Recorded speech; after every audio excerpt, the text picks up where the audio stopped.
The night settles over the Egyptian desert with a softness that feels almost deliberate, as though the darkness has chosen to arrive slowly so nothing is startled by its presence. The last traces of daylight fade behind the western horizon, leaving the sand to cool grain by grain. Heat that once shimmered against the ground now retreats deep into the earth, and the air begins to thin. In this stillness, even the wind seems careful, drifting in long, unhurried strokes that skim the dunes and carry with them the faint scent of dry stone.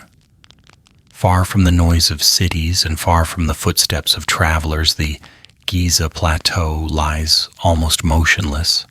The sand here is older, quieter, shaped by the passing of thousands of years. Every grain has shifted countless times, yet nothing about this landscape feels restless. The desert moves, but it moves like breath, slow, steady, barely noticeable unless one truly listens. And resting within this vast, muted world is a shape unlike anything else the earth has ever carried, the Great Pyramid.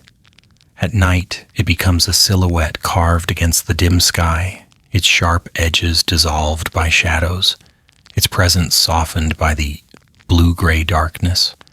It rises from the sand like a mountain that learned how to stand perfectly still, a structure that has watched uncounted sunsets and listened to uncounted nights without ever once needing to speak. The pyramid does not glow, it does not demand attention. Instead, it allows the night to wash over it, stone by stone, until the entire structure feels merged with the horizon. For a long moment, it seems less like a monument built by human hands and more like a natural extension of the desert, a giant resting shape, breathing in silence, accepting the hours as they come. The wind drifts again, brushing gently along the ground, leaving faint ripples in the sand. These ripples form patterns that echo the slow rhythm of the night. A rise, a pause, and then a fall. There is no hurry here. The world seems to have set aside its weight.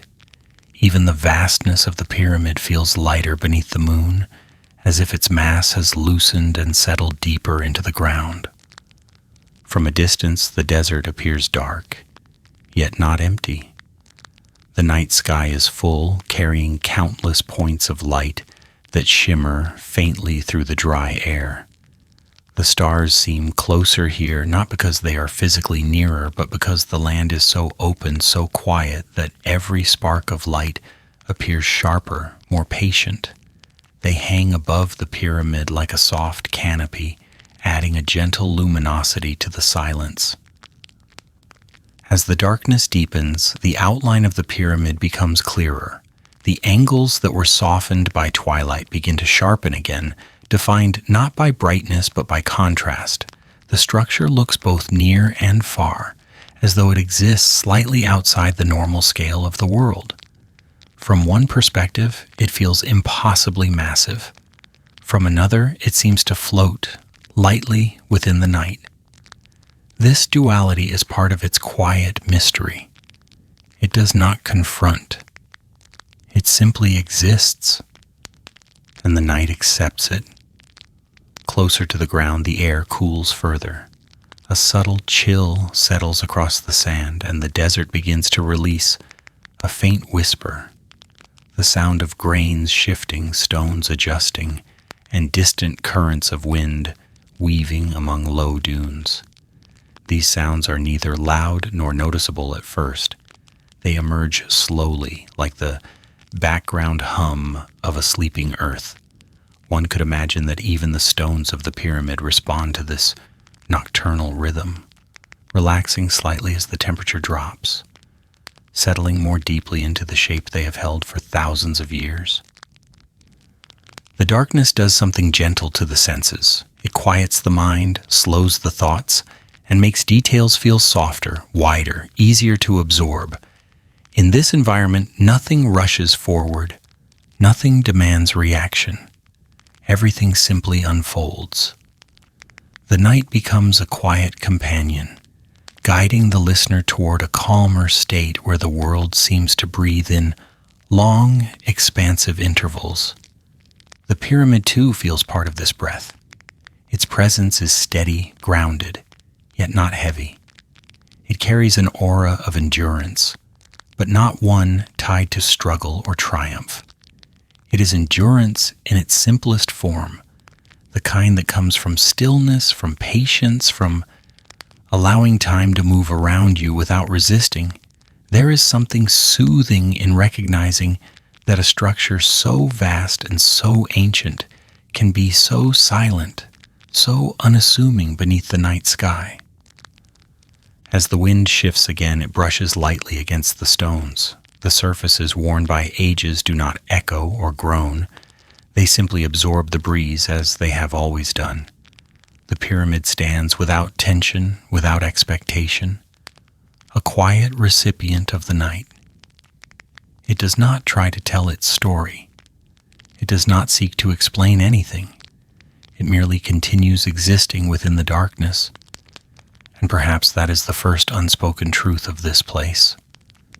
Some mysteries are not meant to be solved, only felt. Some things are not waiting for answers, but for understanding of a different kind, an understanding that does not come from explanation but from presence. The Great Pyramid does not speak in clues or riddles. Its silence is not a challenge. It is an invitation to slow down, to rest, to simply be here. The desert responds in kind. The dunes cast long shadows that blend into one another, forming gentle shapes that shift with each breath of wind. These shadows do not hide anything. They soften everything. They make the world rounder, smoother, easier to rest within. Even the air seems to move with more care, avoiding sudden gusts or sharp currents. The night wants to cradle, not disturb. Above, the sky darkens further, settling into a deep, velvety blue. The stars grow steadier, no longer shimmering quite so intensely. They take on a more relaxed glow, as if preparing to watch over the quiet hours ahead. Their light touches the top of the pyramid in the faintest way, outlining its peak with a whisper-thin shimmer. The base of the pyramid remains hidden in shadow, merged seamlessly with the sand. From this blend of darkness and faint light, the structure feels like it rises not from stone blocks, but from the night itself. It is a shape formed by patience, held upright by time, and softened by the quiet breath of the desert. And all around it, the world continues to slow. The temperature drops another degree, making the air even lighter. The night stretches open, wide and unbroken.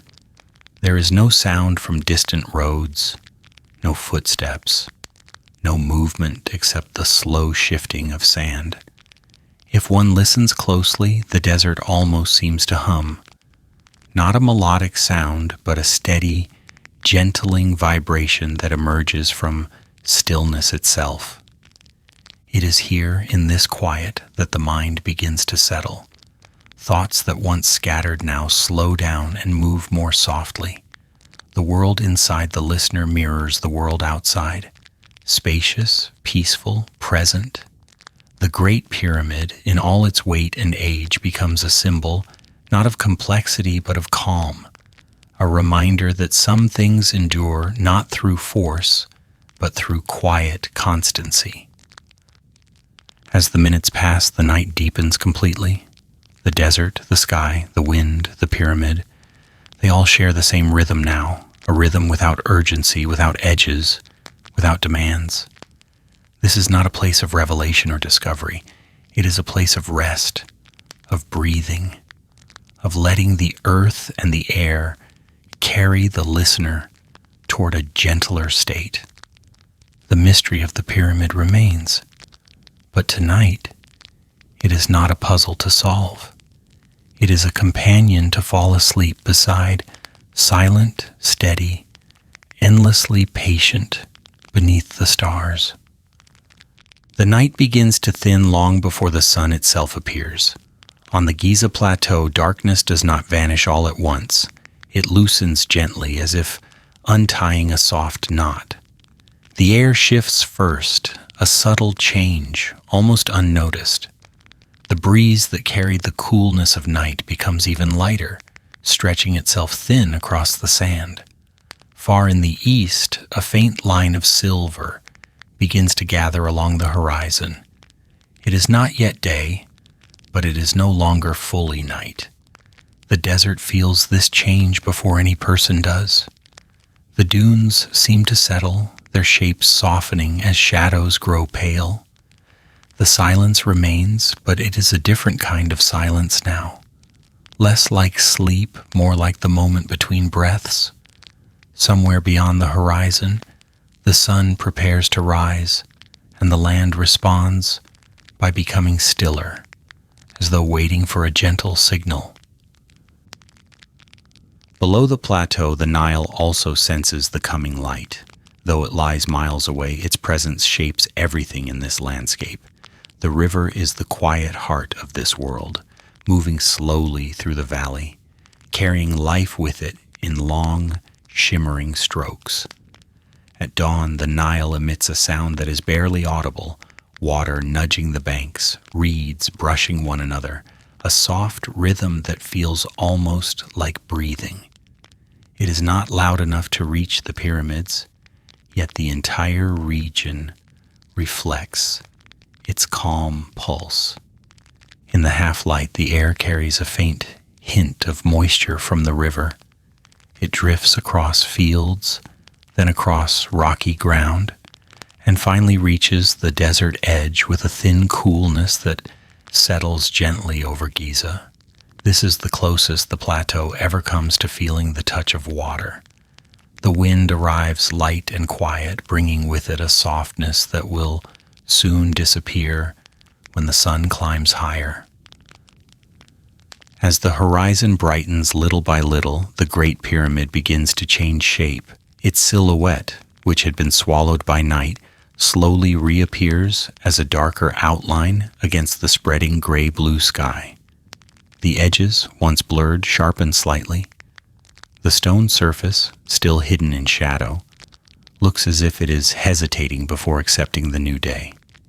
The structure does not shine, not yet.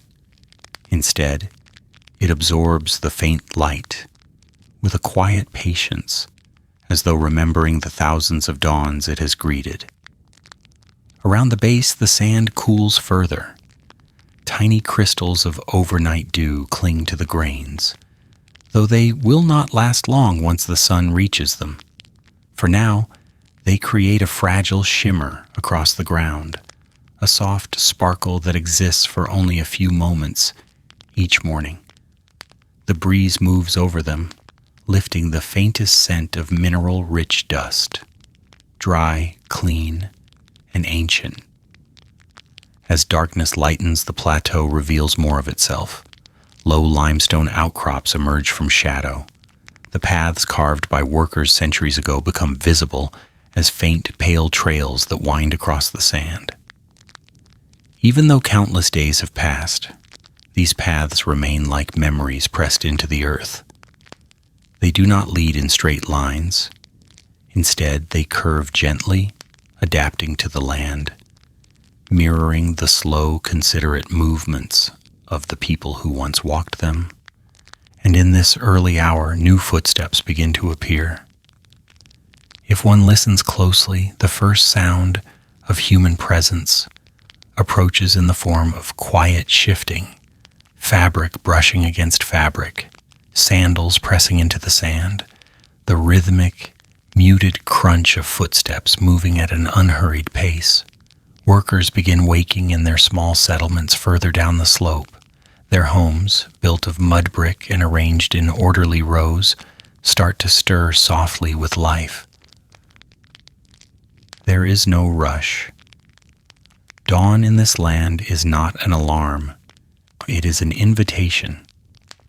The workers rise in silence, stretching sore limbs, adjusting simple cloth garments, and stepping outside into the cool morning air. Their breath forms faint clouds for a few seconds before fading. They blink slowly, adjusting to the pale gray light.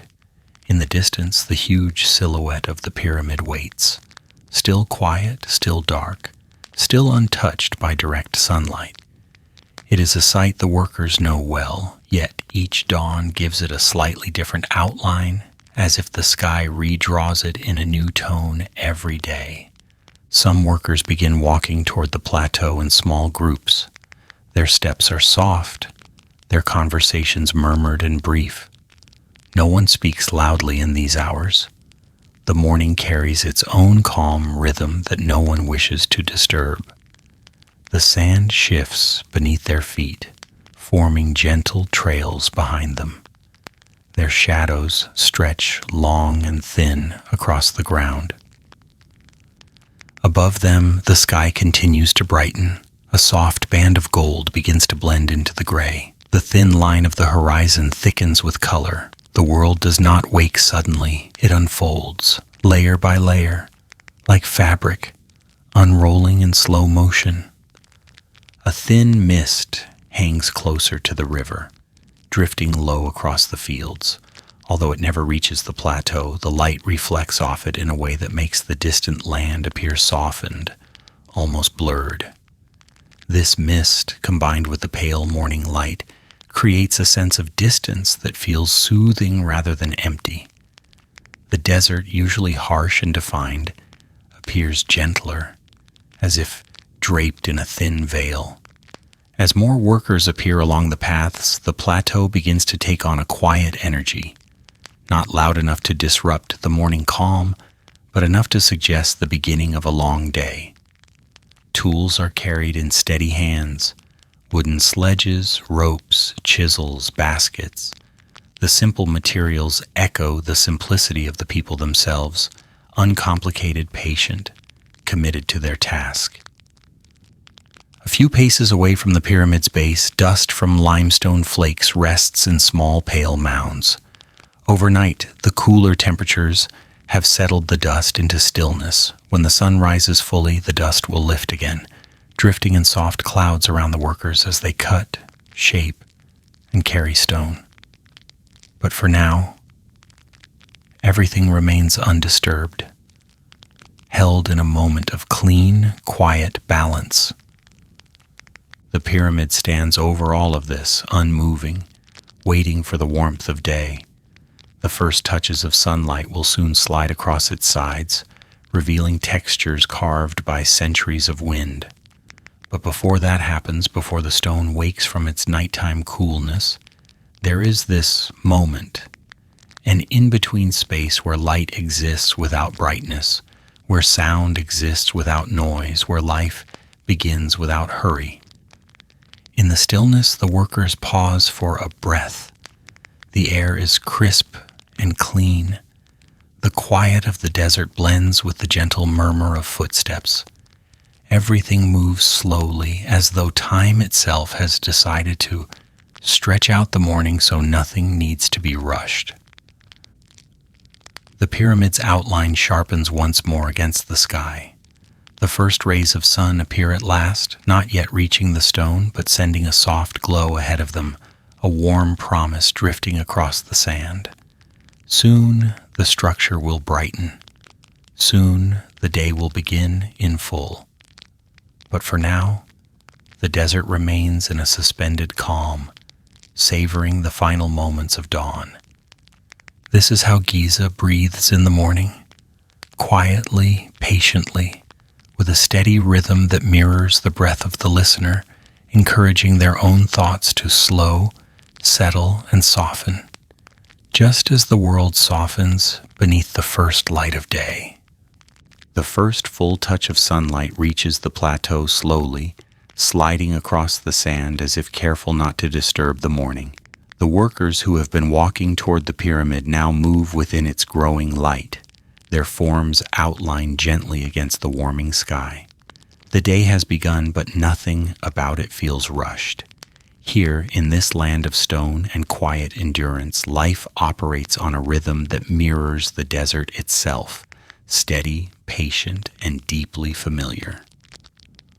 Contrary to the misunderstandings carried through time, these workers are not slaves.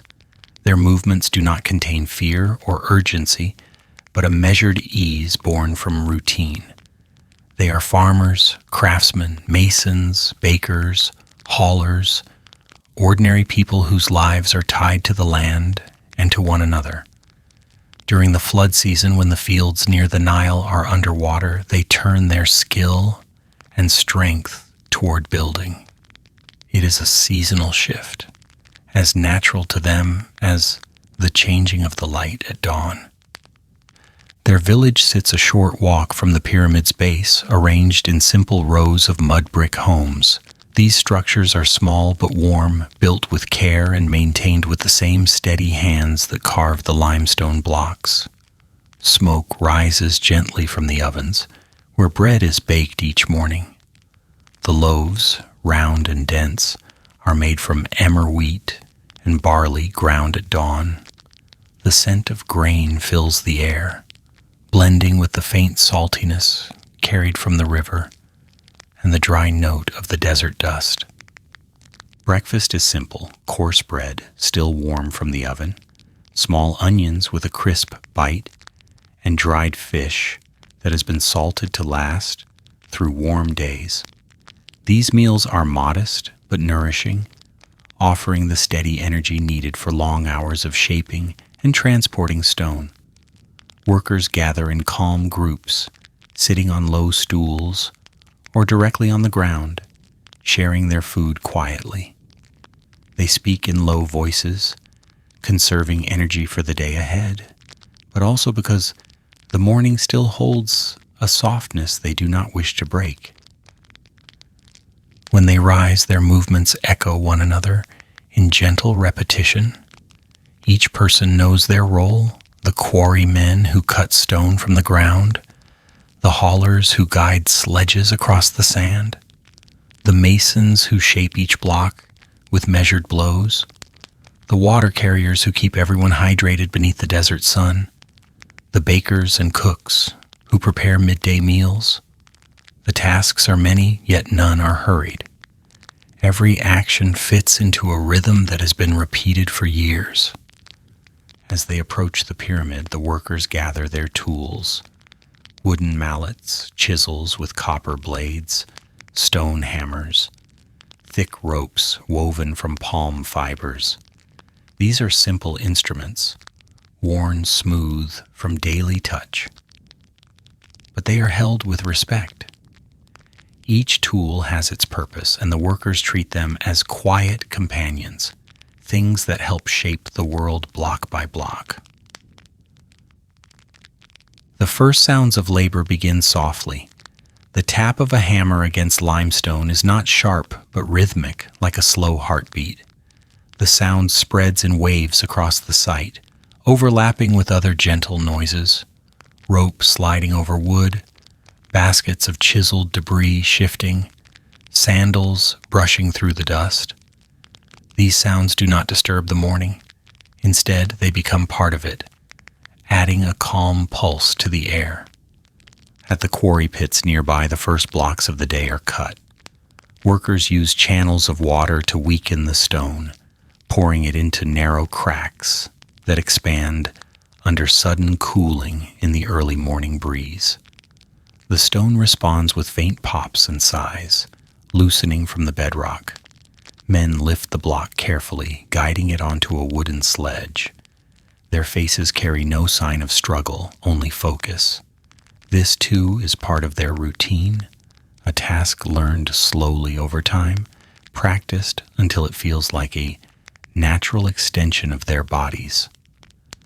Once a block is secured, a group begins pulling it across the sand. They move in a coordinated rhythm, leaning into the ropes, stepping forward in unison. Their footfalls create soft patterns in the dust, the rope creaks lightly, and the sled glides with surprising ease. Water carriers stand ahead of them, moistening the sand to reduce friction. The water darkens the ground, leaving a smooth track that allows the heavy stone to move more gently. Each part of this work depends on the others. It is not a struggle of individuals, but a shared effort carried out with quiet cooperation. There are no shouted orders, no frantic movements. Only the steady, slow coordination of many hands acting in harmony. In the heat of midday, these tasks would be exhausting, but in the gentle morning hours, they feel almost meditative. When the block reaches the construction ramp, masons examine it closely. They do not rely on measurements alone. They use their fingertips, the pads of their palms, the subtle weight of their bodies leaning against the stone to feel irregularities. A slight curve here, a rough angle there. Their hands detect what the eye might miss. With patient strikes, they shape each corner, sending tiny flakes of stone to the ground. The dust rises gently before settling again like pale powder over the workers' feet. Nearby, boys and young apprentices gather smaller fragments of limestone, carrying them in woven baskets. They move with a quiet eagerness, proud to play even a small role in the day's work. Their movements, though light, contribute to the rhythm of the site, the constant flow of material from ground to ramp to place. As the sun climbs higher, the work continues in slow, even patterns. No one rushes. They have learned from the land itself. Haste wastes energy, and this place rewards endurance, not speed. The pyramid does not grow quickly. It grows steadily, the way dunes shift, the way the river moves, the way days turn into years without noticing. During a brief pause, some workers sit in the thin shade cast by scaffolding or sledges. They drink water from clay jars, tipping them carefully to avoid spilling even a single drop. The desert demands respect for every resource. A few eat onions or finish the last pieces of bread from breakfast.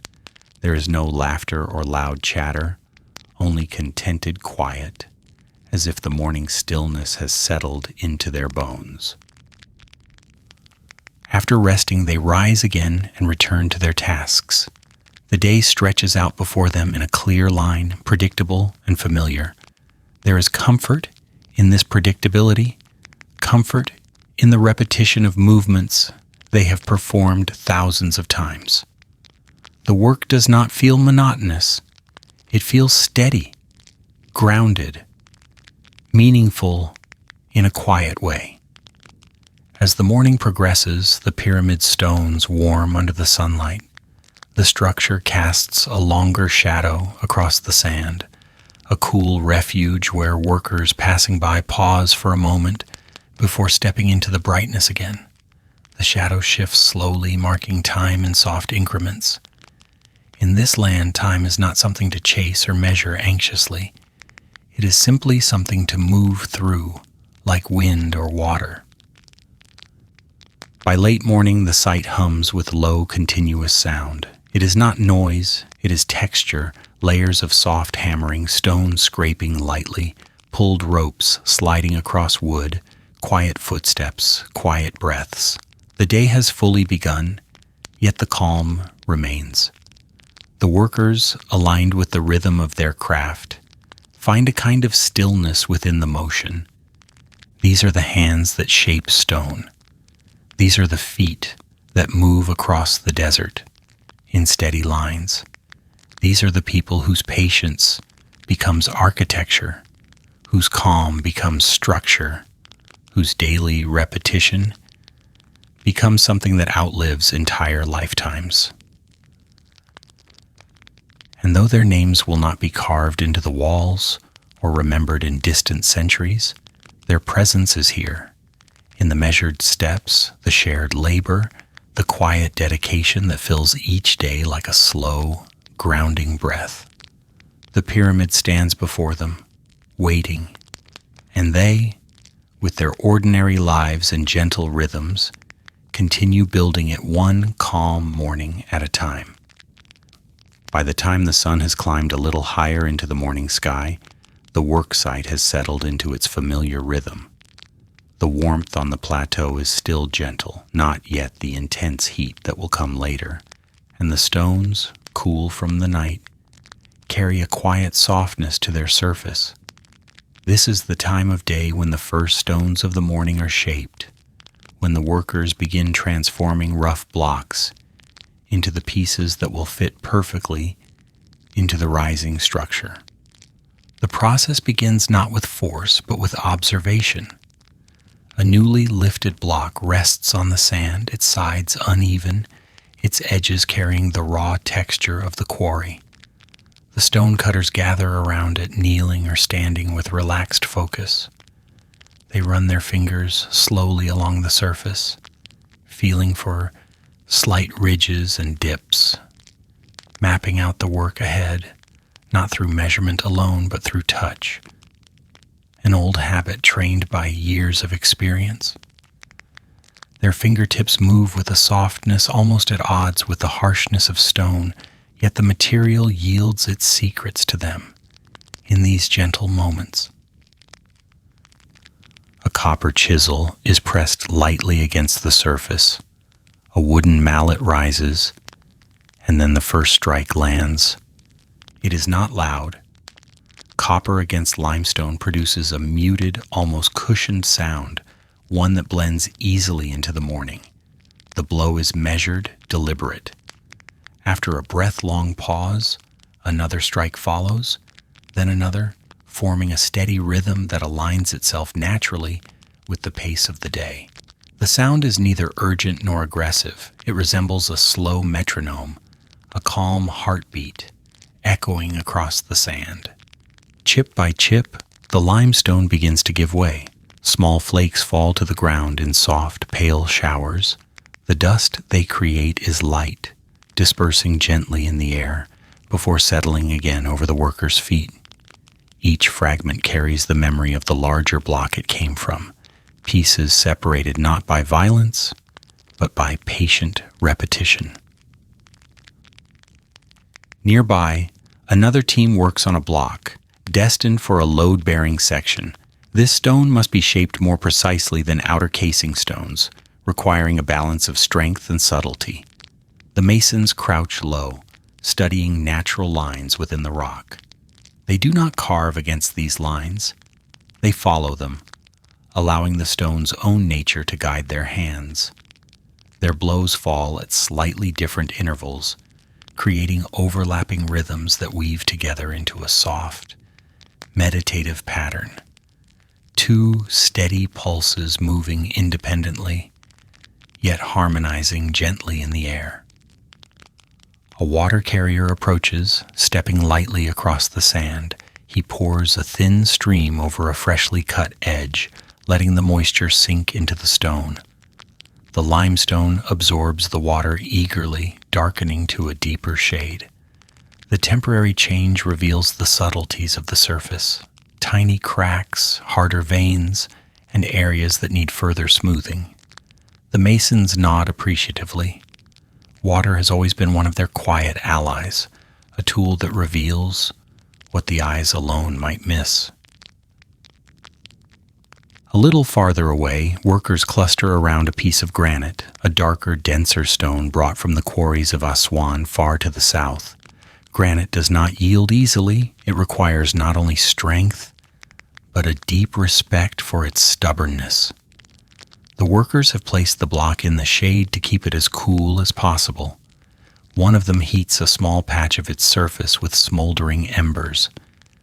They wait, giving the stone time to expand gently. Then when the temperature is just right, they pour a small amount of cool water over the surface. The sudden change causes the granite to contract, creating tiny fractures that will guide the chisels. The sound produced here is different, softer still, almost a sigh instead of a crack. Granite breaks reluctantly, but under the slow guidance of heat and water, it loosens with obedience, slipping into shapes that align with the careful intentions of the workers. They work with patience, never forcing the material, Their movements remain deliberate, paced like the slow unfolding of the day. The shaping continues. Dust gathers on shoulders and arms. Sunlight climbs higher, illuminating particles suspended in the air like drifting gold. The tools, worn from long use, glint softly in the growing brightness. There is no sharp metallic shine, only a gentle reflection that matches the calmness of the workers themselves. Now and then, one of the masons pauses, resting their palm against the stone to feel its warmth. The transfer of heat is gradual, slow enough to sense the balance between stone and air. It is through this contact that they determine when to continue and when to let the material rest. There is no schedule more important than the rhythm of the stone itself. That rhythm governs the pace of the day, not the other way around. As the morning progresses, the workers begin refining the stone's edges. Long wooden straight edges are placed along the sides. The tools scrape gently, adjusting angles measured in fractions of an inch. These adjustments are not rushed. They are made with the kind of focus that recognizes how each subtle correction contributes to a much larger harmony. A shaped block is lifted carefully onto a sledge. It settles with a muted thump, its weight sinking into the wooden frame. The workers tie thick ropes around it, tightening the knots in slow, practiced motions. Before it is moved, they test the stability of the sledge, pressing lightly with their feet, making sure it glides smoothly over the sand. The hauling team approaches. They position themselves alongside the ropes, inhaling deeply as they prepare to lean into the pull. When they begin, there is no shout to mark the moment, only a silent coordination, bodies shifting together, voices quiet. The sledge moves. The sound of it sliding across the dampened sand is soft and steady, like the gentle drag of fabric across the ground. The workers move forward, each step in harmony with the one beside it. Behind them, the masons sweep away loose fragments of stone, tidying their workspace. Dust rises briefly before drifting back down. The air seems to thicken slightly with the warmth of the day, but the work continues with the same calm precision. Even as the sun grows brighter, the pace remains unhurried. At the base of the ramp, the granite block is examined once more. The workers check the angles, the weight distribution, and the surface texture. Nothing about this step is taken lightly. Though the pyramid is vast, each stone is placed with the care one might reserve for something delicate. The effort is not about speed, it is about continuity. One stone fitting patiently atop another until the shape of permanence emerges. Another team nearby is working on smoothing the surface of casing stones, which once formed the pyramid's gleaming exterior. With long passes of their tools, they coax the limestone into silkier textures. The rhythm of their work is slow and calming, strokes falling evenly like breaths in meditation. The light catches the dust rising from the stones, turning it into a soft haze that drifts lazily through the air. Everywhere across the site, the same pattern unfolds. Patience followed by effort, effort followed by rest, rest followed by new patience. It is a cycle as old as the work itself, repeated thousands of times, yet never growing stale. There is comfort in the repetition, a reassurance in the familiarity of the tasks, as if the workers and the stones have developed a silent agreement about how each day should unfold. Sometimes during a pause, a worker will sit momentarily in the shadow of a half-shaped block. They fold their hands around their knees, breathing slowly. The silence here is deep, not empty, but full of the earth's quiet presence. In those still seconds, it becomes clear why the pyramid feels the way it does, not heavy with purpose, but grounded in patience. Its strength comes not from force, but from the unhurried hands that shaped it. As the block-laying team returns down the ramp, their footprints form long, parallel lines in the sand. These lines fade gradually as the wind passes, smoothing the ground once more. The desert continues its own silent shaping alongside the human one, both working slowly, gradually, respectfully. In this shared pace, the first stones of the day become part of something larger, something that grows not through command or urgency, but through the steady, gentle accumulation of effort. Stone by stone, gesture by gesture, the pyramid rises in a rhythm that mirrors the world around it. Calm, patient, enduring. And into the quiet that follows each completed task, the desert exhales again, its breath soft against the workers' backs, as if acknowledging the slow, steady transformation taking place upon its ancient surface. As the day continues its slow ascent across the plateau, the light changes in a way that feels almost ceremonial, not loud or dramatic, but subtle, spreading gradually over the stone. The workers continue their labor with steady hands, yet above them, another quiet story unfolds. The story written not in stone, but in the alignment between the earth and the sky. Even before the first stone was placed, the land itself had been measured not by rulers or cords alone, but by the paths of the stars. In this desert, where the nights stretch wide and open, the sky has always been a patient companion. Its patterns repeat year after year, with a constancy that mirrors the calm persistence of the workers below. And it is in this steady rhythm that the pyramid found its orientation. Long before construction began, surveyors stood on the plateau at dusk and again before dawn, watching the sky with deep familiarity. They did not rush their measurements, for the heavens move at a pace that invites patience. On clear nights, the northern stars traced perfect circles around the fixed point of the sky's quiet center. To find true north, the watchers simply held their position and allowed the stars to move above them, letting time make the alignment clear. In the dry air of the desert, the stars appeared with exceptional clarity, sharp points of light suspended in an unbroken expanse. Even without tools of modern precision, the surveyors could mark the exact moment when a star crossed an invisible line drawn between earth and sky. With strings, pegs, and straight rods, they transferred these alignments onto the sand. What began as faint markings became the first guides for the pyramid's base. Now, beneath the full light of day, the result of that patient observation remains visible in the structure itself.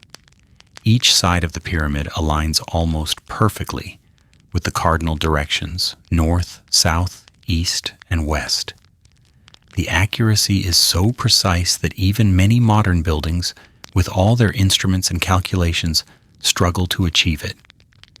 Yet here, thousands of years ago, orientation came from looking upward, from watching the world beyond the world. The pyramid rises not as a random shape placed upon the desert, but as a structure woven into the landscape of the sky. Its edges follow the quiet language of the cosmos, embracing directions that guide the patterns of shadow and light across its surfaces. As the sun moves, the pyramid responds, casting long, smooth shadows that glide along the sand in soft, deliberate arcs. Each moment of the day creates a new shape, though the structure itself remains unchanged. It is a dialogue carried out entirely through silence. At midday, when the sun hangs high and the sky becomes a vast pale blue, the alignment becomes clearer still. The eastern and western faces catch the light differently, one bright with reflection, the other cooler and more subdued. The contrast enhances the geometric calm of the structure. Even the faint breeze passing along the stones seems to acknowledge the gentle order built into its angles. The idea that the pyramid could reflect the alignment of stars is not a matter of superstition or myth, but a reflection of how closely ancient people watched the world around them. Before cities were filled with noise and light, the sky served as a map, a calendar, a quiet companion that marked the passing of seasons and years. Some thinkers have suggested that the three Great Pyramids mirror the arrangement of stars in the belt of Orion, not as a mystical gesture, but as a way of acknowledging the patterns already present in the night. Whether or not this idea is exact, it carries a sense of calm symmetry, a harmony between what is built and what is seen. In the evenings after the workday slowed, the plateau would have settled into a stillness much like the one described earlier in the night. Workers sitting near their fires would have seen the stars emerge again, one by one, reflecting upon how their own efforts connected to the greater patterns above. There was no need for complex interpretation. The quiet movement of the sky offered reassurance simply by being consistent. The universe did not hurry. It did not shout. It drifted slowly, steadily, the same way the workers shaped stone. Even now, standing beneath the full sun, one can sense that connection. The pyramid, though heavy with its millions of stones, feels light in the way it aligns with the daylight. Its lines are sharp, its angles clean, its entire form composed with a stillness that is almost gentle. The desert, open and vast, seems to cradle this precision with an ease that feels natural. Nothing feels forced. Nothing interrupts the quiet flow of time here. If one were to walk around the base, the alignment would become subtly perceptible. The north side receives a slightly cooler breeze. The east face brightens more quickly each morning. The west holds onto light longer in the afternoon. These variations unfold softly, offering a simple rhythm that mirrors the broader rhythm of the earth turning through its day. The surveyors of long ago did not speak in scientific terms, but they understood this rhythm deeply. They watched the shadows at different hours. They tracked the rising and setting of specific stars. They waited, often for days, until the patterns matched their expectations. When the shape of the sky told them the moment was right, they fixed their markers in place, creating the invisible skeleton upon which the pyramid would stand. Those markers are long gone now, erased by wind and time. Yet the alignment remains, preserved not on the ground but in the structure itself. Its base follows the earth. Its sides follow the sun. Its presence acknowledges the sky with a calm, enduring patience.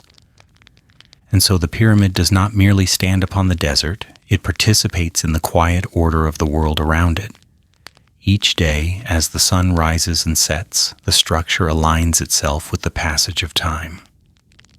Each night, as the stars turn slowly overhead, the pyramid remains steady beneath them, reflecting their patterns in its orientation. This subtle harmony is not dramatic. It is not spectacular. It is simply there, forming a bridge between stone and sky. In the calm language of the ancient world, alignment was not a statement, but a gesture of respect, an acknowledgement that the rhythms of the earth and the heavens could coexist gently without force or conflict. And in this quiet dialogue, the pyramid continues to breathe, not through motion, but through stillness, through the way it holds its place within a world that changes softly around it. The desert shifts, the sun moves, the stars travel their ancient paths, and the pyramid watches patiently, just as it has for thousands of years.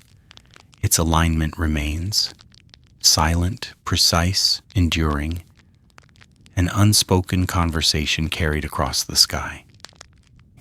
Stepping from the brightness of the desert into the interior of the pyramid feels like crossing a quiet threshold between two worlds, one shaped by sunlight and drifting sand, and another shaped by stone, shadow, and time. The transition is gentle, not sudden. The air cools first, gathering in a thin current that brushes lightly against the skin. The brightness fades next, not instantly, but in soft layers, as though the light allows itself to loosen its hold before giving way to the stillness inside. The first corridor slopes upward at a slow, steady angle. The limestone beneath the feet is smooth from centuries of passage. Workers, surveyors, and the occasional traveler who came to study the ancient stonework long after the age of its makers had passed. The walls, close and steady, guide the visitor deeper. They carry a faint texture, cool and dry, like the quiet breath of the earth itself. Touching them reveals a softness that contradicts the nature of stone, a surface warmed only by age and the slow accumulation of silence. The passage narrows slightly as it leads upward, creating a gentle funneling effect that draws the attention inward. Each step produces a muted sound absorbed by the walls before it has time to echo. It is not an eerie quiet, not the uncomfortable silence of an empty place, but a comforting one, a layered quiet that feels warm, as if it has been resting here for thousands of years without interruption. The structure does not repel the visitor. It welcomes gently, offering shelter from the brightness outside. As the corridor rises, the ceiling lifts with it. The space slowly opens into the grand gallery, one of the most striking interior features of the pyramid. Entering this chamber feels like stepping into a stone canyon. The ceiling vaults high overhead, constructed from massive limestone blocks arranged in a series of stepped layers. Light from the entrance does not reach this far. What remains is a soft, even dimness that smooths the edges of the space into a calm, continuous gradient.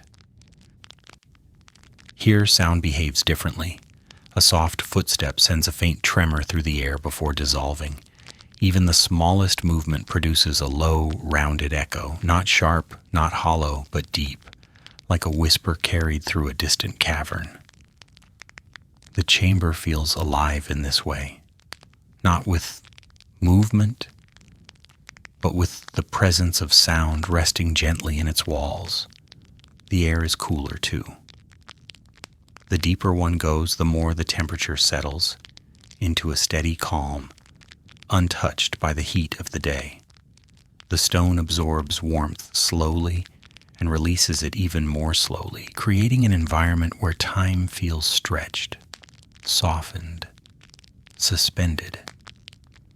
Walking along the length of the grand gallery reveals the precision of its design. The walls rise in sloping tiers, each layer slightly overhanging the one beneath it. The effect is subtle but powerful. The chamber narrows as it climbs, drawing the eye upward and creating a sense of gentle ascent even while standing still. The ceiling far above vanishes into shadow, forming a kind of quiet sky made not of clouds but of stone. Tiny notches carved along the walls once held wooden fixtures used by workers who built or maintained the passage long ago. Now they simply remain as small, dark marks, soft reminders of hands that shaped this place, steps that once echoed where silence now rests. The dust has settled undisturbed across the floor, forming a thin layer that cushions each step with a gentle softness. At the far end of the gallery lies another corridor, more narrow and more intimate. Entering it feels like stepping into the fold of a thick blanket. The walls sit closer to the shoulders. The ceiling lowers to a more familiar height, and the cool air gathers in slightly denser pockets. It is not oppressive, only enveloping, offering a sense of closeness that contrasts warmly with the vastness of the gallery behind. Here, the silence deepens further. The stone seems to hold the absence of sound with care, as though it has learned over millennia how to cradle quiet like a cherished guest. Every detail of the space reflects this long-held stillness. The flattened dust, the unbroken lines of the walls, the faint, ancient marks of carving tools that remain visible only to a careful eye. Moving gently through this inner corridor leads to a narrow opening that slopes upward once again. The incline is mild, but the air grows even cooler as one ascends. The torchlight of ancient workers once flickered here, but now the shadows sit evenly, calm and still. The ceiling rises at the end of the slope, opening into the king's chamber. The chamber is simple, yet its simplicity carries a profound sense of balance. The room is rectangular, formed entirely from massive granite blocks, fitted so precisely that the seams between them are nearly invisible. The granite is darker than the limestone outside, and the air within feels denser, as though the stone itself carries the weight of thousands of years, compressed into silence. The chamber's acoustics are unlike any other space in the pyramid. A soft breath lingers for a moment before fading. A quiet step produces a low hum that seems to drift through the walls instead of across them. These gentle interactions with sound create a sense of resonance, not in the sense of loudness, but in the way the room seems to acknowledge even the faintest movement. A massive granite coffer rests near the far wall. Its presence is calm, unadorned, shaped with smooth, straight lines. There are no carvings, no symbols, nothing to suggest grand intentions. The stone sits the way a boulder might sit, in a quiet stream bed, naturally, patiently, without drawing attention to itself. Above the chamber, hidden behind layers of stone, lie the relieving chambers, spaces created to distribute the weight of the pyramid so that the chamber below could remain intact. Their purpose is structural, not ceremonial, and the stones used to construct them are arranged with a simplicity that speaks to practical wisdom rather than mystery. Yet knowing they exist adds another layer of quiet admiration for the ingenuity that shaped this place. Leaving the king's chamber and returning through the corridor feels like retracing a whisper. The coolness follows gently, the shadows shift lightly, not in response to movement, but as a natural part of their presence. The grand gallery opens again like a silent canyon, its height offering a moment of long, slow exhale. Descending through the gallery returns one to the first upward passage, where the walls narrow once more and the faintest hints of daylight filter in from afar. Here, the silence is at its softest. The interior spaces, so still, so evenly cool, feel like a resting heartbeat, steady and enduring. As the entrance nears, a faint glow begins to form along the stone. The light does not intrude, it blends gently with the dimness inside, brightening the air little by little. Each step feels like emerging gradually from a long, warm shadow into the calm openness of the desert beyond. When the final curve of the passage brings the visitor back into daylight, the brightness feels softer than before, as though filtered through the lingering quiet of the interior. The pyramid stands as steady as ever behind, its inner chambers holding on to their silence, unchanged and unbothered by the passing of time. Inside, nothing rushes, nothing rises sharply or falls abruptly. The stones keep their coolness, the shadows hold their shape, and the air moves in slow, nearly unnoticeable waves. The pyramid's corridors breathe with a patience that has lasted for millennia, a patience that asks nothing, reveals nothing, and simply continues, night after night, day after day, as though the silence itself were the true architecture.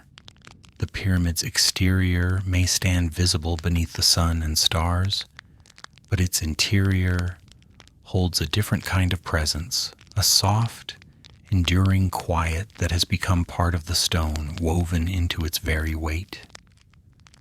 A quiet that feels neither heavy nor empty, only steady. And in that steadiness one can almost hear the faint echo of time itself, resting gently in the cool, still heart of the pyramid. The cool quiet of the inner passageways gradually eases into a gentler stillness as one approaches the heart of the pyramid. The sense of enclosure remains, but it softens like the hushed silence that settles inside a calm room just before dawn. Here, deeper within the ancient stone, the spaces widen again, not dramatically, but with a subtle shift that feels thoughtful, as though the builders understood the comfort of small changes in volume, temperature, and air. Moving from the sloping corridor toward the king's chamber, the transition is almost imperceptible at first. The incline flattens, the walls become straighter, and the sound of one's footsteps grows rounder, fuller. The shift in acoustics is gentle, not abrupt. It feels as though the space is preparing the visitor for a chamber that was designed not only with precision, but with an awareness of how stone interacts with silence. The entrance to the king's chamber is modest. It does not rise in grandeur or stretch outward. Instead, it opens with the kind of confident simplicity that suggests the builders trusted the space within to speak for itself. And when one steps inside, the atmosphere changes in a way that is subtle yet unmistakable. The chamber is nearly rectangular, its proportions balanced and deliberate.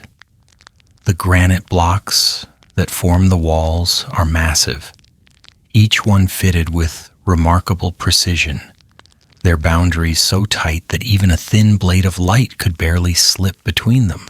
The surface of the granite is smooth in a way that feels natural, not polished, but quietly worn by time.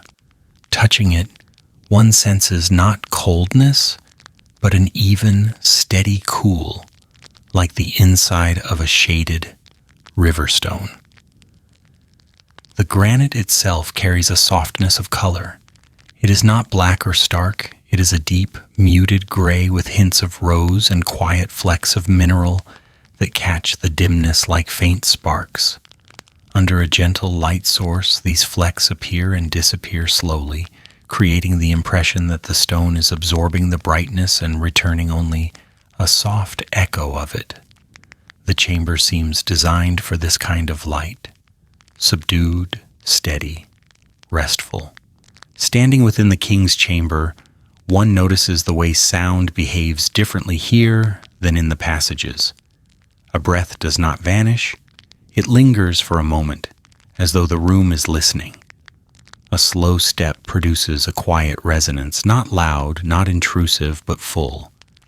The space seems to hold sound the way cupped hands hold water, carefully, without letting it spill or scatter. This acoustic quality is not mystical. It is architectural. The weight of the granite, the size of the chamber, and the exactness of its proportions create a natural resonance that feels both calming and grounding. Near one end of the chamber, the granite coffer rests in understated simplicity. Its shape follows clean lines, a rectangular form with thick walls and a smooth interior. It is not ornate. It carries no markings, no embellishments. It stands with the quiet dignity of an object made to endure.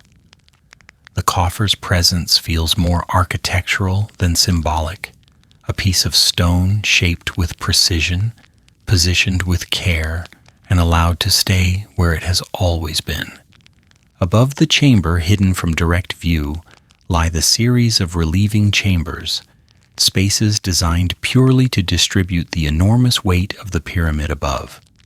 These chambers are stacked in layers, their ceilings formed from massive granite beams, placed horizontally, then diagonally, then horizontally again.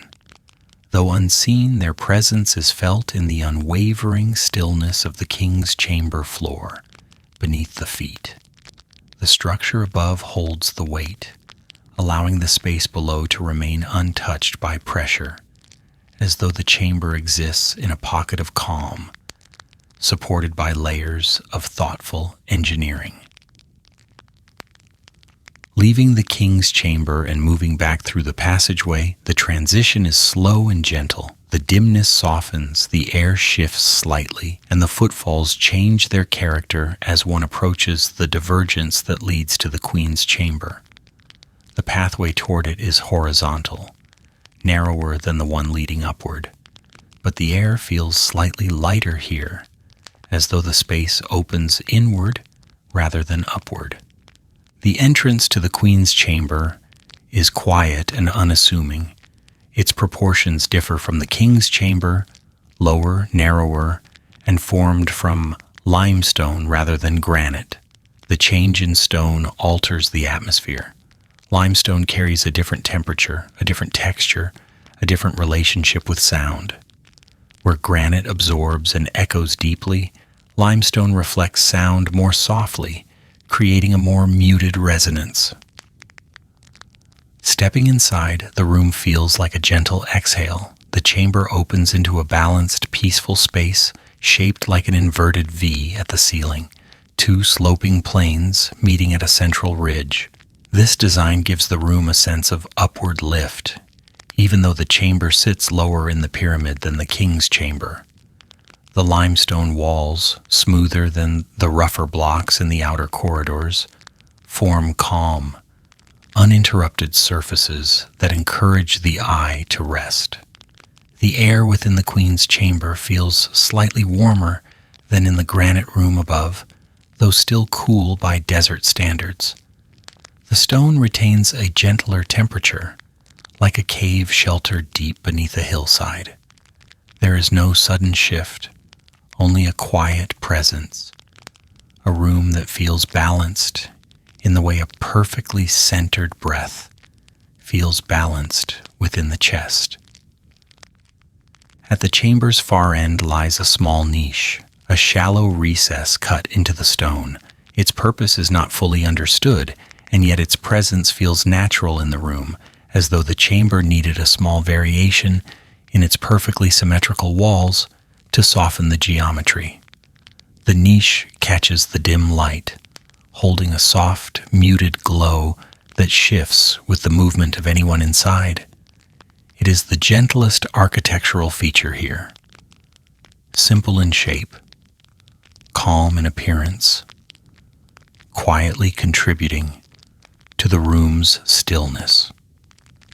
Two narrow shafts extend from the chamber's walls, thin openings that travel upward through the structure.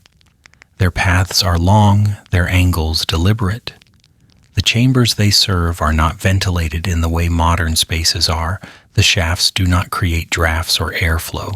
Instead, they act like resting channels within the stone. Silent paths carved for reasons that blend practicality with an understanding of how structures breathe over time. Some scholars have suggested that these shafts help regulate pressure or humidity, allowing the chamber to remain stable as temperatures shift across the day. Whether or not this is fully accurate, the idea fits the quiet logic of the space. Standing in the queen's chamber, one feels a kind of softness that differs from the king's chamber above. If the granite room embodies grounded stillness, the steady, deep quiet of weight and symmetry, then the limestone chamber embodies gentle openness, a sense of calm that rises rather than settles. The two spaces do not contrast sharply. They complement one another like the inhale and exhale of a slow breath. Sound interacts differently here as well. A whisper does not echo long. It fades softly, as though the limestone absorbs just enough to round its edges before releasing it back into silence. The inverted V of the ceiling directs the sound upward, dispersing it gently. The chamber feels almost like a quiet pocket of air held lightly within the pyramid's deeper layers. The pause within this room is easy to linger in. The coolness, the soft light, the evenness of the walls, and the gentle acoustic shape all work together to create a space that feels quietly complete. One does not need to assign meaning or purpose to the room to appreciate its presence. It is a room built by hands that understood both stone and space, weight and balance, volume and rest. Leaving the Queen's chamber, the corridor slowly guides one back toward the intersections of passageways. The transition is smooth, the air shifting slightly as the ceiling lowers and then lifts, as the walls narrow and then widen. The pyramid's interior is a sequence of such gentle shifts, spaces that breathe not through movement but through thoughtful proportions and carefully layered stone. The path eventually leads back toward the main passage where the faintest hint of outside light begins to reappear. The cool, dim tranquility of the chambers stays in the senses even as one moves back toward brighter air. The stillness lingers, carried like a soft echo. Both chambers, the granite and the limestone, hold their quiet in different ways, but each contributes to the pyramid's inner calm. One room absorbs sound deeply, the other releases it softly. Together they shape the interior atmosphere the way slow tides shape a quiet bay, gently, steadily, without breaking the surface. Here deep within the pyramid, light does not vanish. It rests, it settles into the stone, it softens and becomes part of the stillness. And for a few long moments, anyone who steps inside becomes part of that stillness too. Stepping back outside after spending time in the quiet chambers of the pyramid, the brightness of the desert feels different. Not harsh, but warmer, softer, as though filtered through the memory of the cool stone within. The sky stretches in a seamless sweep of pale blue, and the sun, already rising toward its higher arc, casts a steady glow across the Giza plateau. The pyramid stands steady beneath it, but its surface today looks rougher, more textured than it once did. It is difficult to imagine now, but the structure that rises before the eyes once looked entirely different. Long ago, before wind and time shaped its exterior into the rugged form we see today, the entire pyramid was covered in a smooth layer of polished limestone. These casing stones, cut with remarkable precision, fit so closely together that the seams nearly vanished. Under the desert sun, they created a surface that was bright, reflective, and astonishingly clean in appearance, almost like a mirror of stone resting upon the sand. Walking along the side of the pyramid, one can still see the faint shadows of those polished surfaces, the angles where the finer limestone once lay. The underlying stones, though sturdy and well placed, tell a different story. Their texture is rougher, their color more muted, their lines more visible. Without the casing, the pyramid appears aged, ancient, shaped by weather rather than polish. But in the time of its completion, the outer layer transformed this solid mass into something that glowed under the changing light of the day. In the early morning, When the sun reached low across the eastern horizon, the limestone would have caught the first rays like a sheet of pale gold.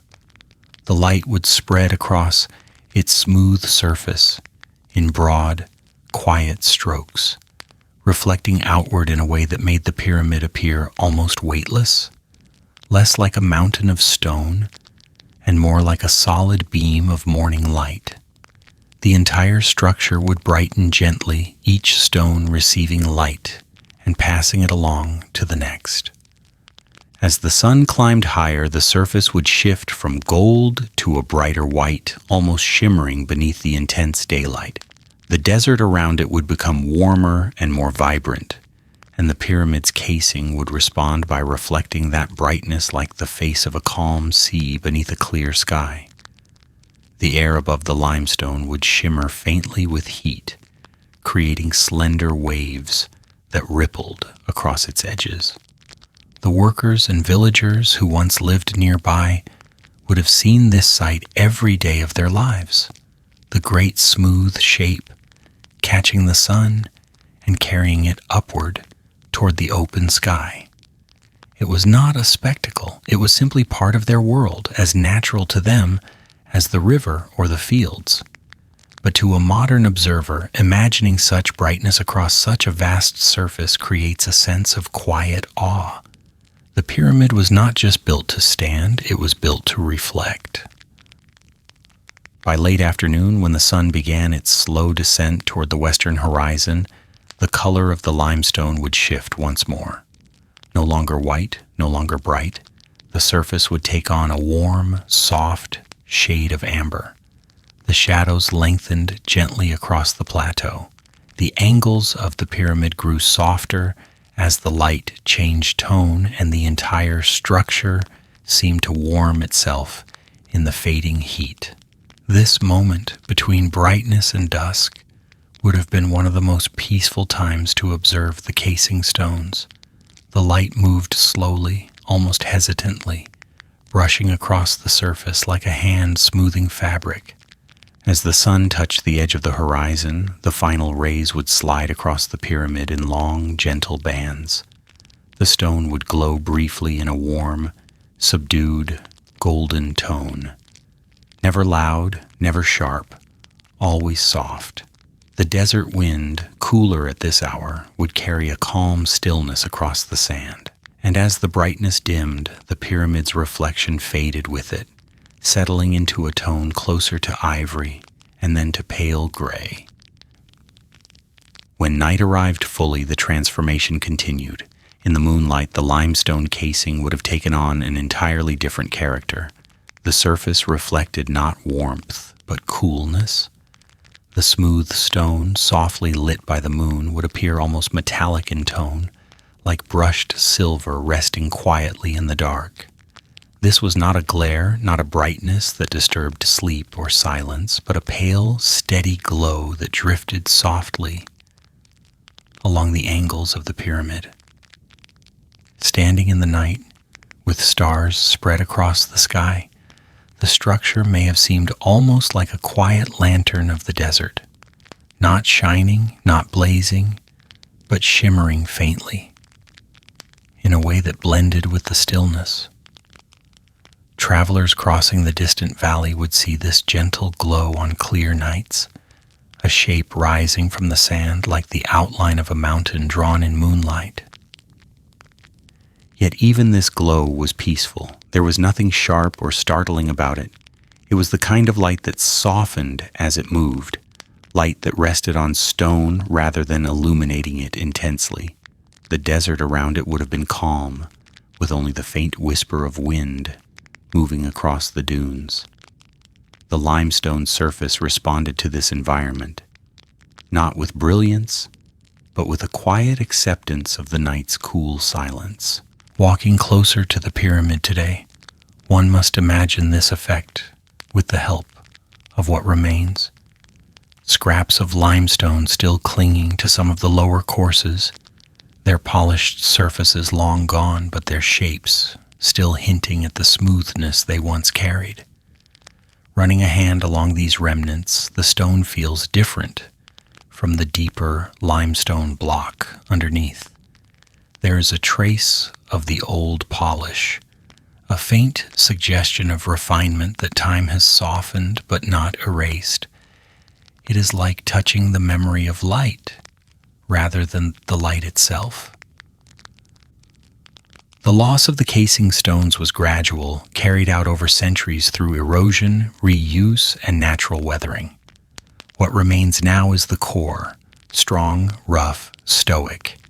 And yet, knowing how it once looked adds a layer of gentle admiration for the builders who shaped these surfaces, placed them precisely, and polished them to a brightness that echoed the sun.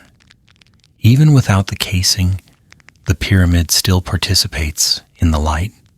The rougher stones catch the sun differently, creating small patterns of shadow and highlight across their surfaces. The angles still respond to the changing day. The warmth still shifts. The brightness still moves. But the memory of the polished limestone adds a kind of softness to that understanding, an awareness that this structure once carried light with a calm clarity, unimaginable today.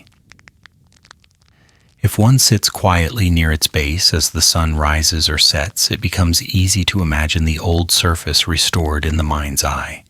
The pyramid shines again, not as a spectacle, but as a faithful reflection of the world around it. Morning light washes across it like a slow tide. Evening light rests gently on its sides. Moonlight traces its edges like a thin brush stroke of silver. And in that imagined glow, the structure feels lighter, almost floating within the desert. It becomes not just a shape of stone, but a companion to the sunlight itself, holding it, releasing it, and settling back into shadow. With the same patience it has carried for thousands of years. The limestone may be gone, but its impression lingers in the way light still touches the pyramid. The desert remembers it in the warmth of each morning. The night remembers it in the coolness of each moonlit hour. And in that memory, the pyramid continues to glow, softly, quietly, as though the light never truly left. Moving along the quieter pathways near the lower interior sections of the pyramid, one encounters spaces that feel different from the deliberate geometry of the king's and queen's chambers. These areas are smaller, more modest in shape, and carry a kind of gentle incompleteness. Rooms and corridors that begin but do not fully continue, corners that hold plans that were never finished, and surfaces that remain rough, marked by tools that were put aside long before their tasks were complete. Stepping into one of these unfinished chambers, the change in atmosphere is immediate. The space feels calmer, simpler, almost like a breath paused in midair. The walls here are not polished or smoothed. They still carry the raw texture of the stone as it was first cut. Faint ridges run across the surface where chisels once tapped, leaving behind shallow, wavering lines that resemble the grain of wood or the currents of slow-moving water. These marks are neither chaotic nor rushed. They hold the rhythm of deliberate but unfinished work, as if the hands shaping them were suddenly called to another part of the project and never returned. The floor is dustier than in the completed sections. A thin layer of fine stone powder settles evenly across it, disturbed only by the soft shift of a footstep or the gentle draft that drifts in from deeper corridors. In certain corners, small piles of limestone chips remain, where they fell centuries ago, tiny reminders of moments when work paused and simply never resumed. They lie undisturbed, covered by nothing but time. The air in these rooms feels slightly different as well. It is still cool, but with a faint dryness that suggests the edges of the pyramid's breath, air that moves only enough to remind the visitor that even inside a structure of millions of tons of stone, the environment is not static. These unfinished spaces feel porous in a subtle way, as though they allow the pyramid to exhale. Nothing moves sharply here. The stillness is soft, patient, grounded. Standing within one of these incomplete chambers, one might notice that the silence feels deeper than in the finished rooms. There are fewer surfaces to echo from, fewer smooth planes to reflect sound. Instead, the rough walls diffuse noise before it can form an echo, creating a hush that feels almost like thick, calm air. Even a slow breath dissolves quickly, blending into the ambient quiet without leaving a trace. And yet, despite their incompleteness, these spaces do not feel abandoned. They do not carry the cold emptiness of something forgotten. They simply exist as they are, unfinished, untouched, waiting without expectation. There is a softness in that, a kind of dignity, in a space that does not need completion to feel whole. The flicker of ancient intention still lingers here. The faint outlines of possible structural plans, slight changes in angle, or beginnings of niches carved into the wall suggest that these rooms may have once been meant for expansion or reinforcement. But the reason for their incompletion, whether practical, architectural, or simply abandoned due to shifting priorities, has been lost to time. What remains is the gentle beauty of the unfinished, the clarity of purpose without the insistence on finishing. These rooms allow the mind to rest in a different way. Where the polished chambers draw attention to their precision and balance, the unfinished spaces invite a softer focus. Here, nothing demands interpretation. Nothing urges the visitor to guess or analyze. The walls do not attempt to impress. They offer a quiet honesty. This is what it looks like when work pauses, when a moment stretches indefinitely, when time itself chooses not to intervene further. Moving to another of these incomplete spaces reveals different textures. In some, the ceiling slopes unevenly, with sections showing the early stages of stone removal. Others have partially carved recesses, shallow, rectangular spaces that seem to wait for a purpose that never came. The floor may be slightly uneven, shaped by both human hands and natural settling across thousands of years. These irregularities do not disturb the calmness of the atmosphere. Instead, they add to the sense of gentle authenticity. A faint draft passes through one chamber, though no strong wind reaches this far inside. The source may be the subtle shifts of temperature between deeper and shallower corridors, creating a slow, almost inaudible movement of air. It brushes lightly along the walls and across the floor, stirring a whisper of dust that settles again as quietly as it rose. The movement is so soft, it feels like the pyramid breathing, not in any literal sense, but as a metaphor for the way vast spaces hold and release air in a steady, natural rhythm. From certain angles, small cracks in the stone, natural fissures formed during quarrying, catch the light differently. They create thin, delicate shadows, like faint brush strokes across the wall. The builders would have worked around these imperfections, carving the room with practical awareness of what the stone would allow. In places where the stone resisted shaping, the work simply stopped, leaving these gentle interruptions as part of the chamber's identity. Sitting quietly in one of these unfinished rooms, the sense of calm becomes even more immersive. The roughness of the walls absorbs the gaze, drawing the eyes into their grain. The stillness invites the breath to slow. The mind settles naturally, as if responding to the softened geometry around it. No part of the chamber asks for attention. Everything simply exists, equal and unassuming. There is something deeply human in the beauty of an unfinished space. It reflects the truth that not all efforts reach their final form, that some work remains paused, open-ended, peaceful in its incompletion. The pyramid is often seen as a symbol of endurance, but here, in these quiet rooms, endurance feels different. It is not the endurance of perfection, but the endurance of a moment left gently unfinished, allowed to remain exactly as it was. These chambers add dimension to the pyramid's personality.